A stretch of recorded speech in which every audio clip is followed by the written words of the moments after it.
হালার পুথালা, তোর বোনের বিয়া করছি, তুই আমার শালা। এই ছোট্ট কালো হাঁসটি হাঁস হয়ে পুকুরে সাঁতার কাটতে পারে না।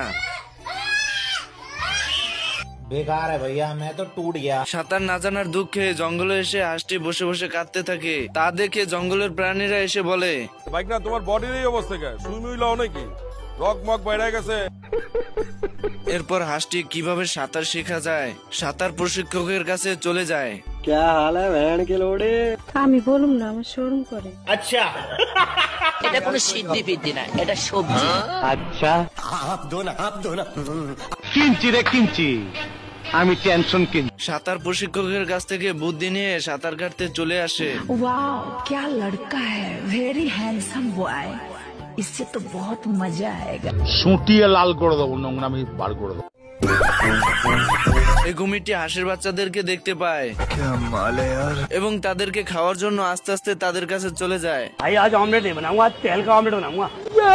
ছোট্ট হাঁসগুলোর বিপদ দেখে এই কালো হাঁসটি চলে যায় তাদেরকে বাঁচাতে।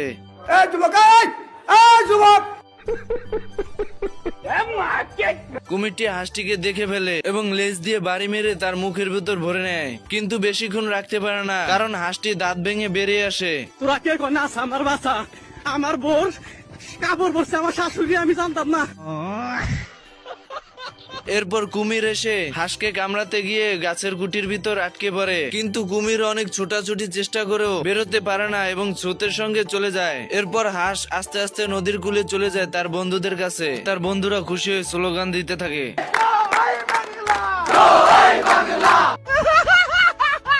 বন্ধুরা, ভিডিওটি ভালো লাগলে অবশ্যই লাইক এন্ড কমেন্ট করে জানাবেন। আপনাদের ভালোবাসায় আমাকে ভিডিও বানাতে উৎসাহিত করে।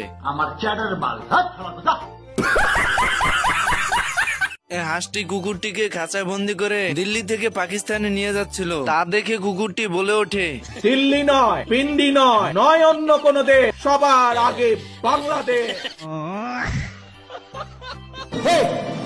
আর এদিকে কুকুর খাঁচা থেকে বেরিয়ে হাঁসের সঙ্গে সঙ্গে নৌকা অব্দি চলে আসে, কিন্তু হাঁসটি বুঝতে পারে না যে কুকুরটি বেরিয়ে গেছে।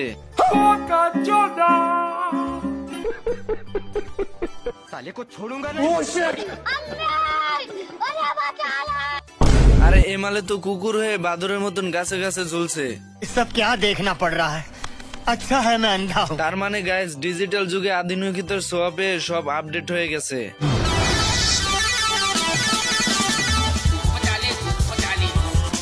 करे भाई, हे करे।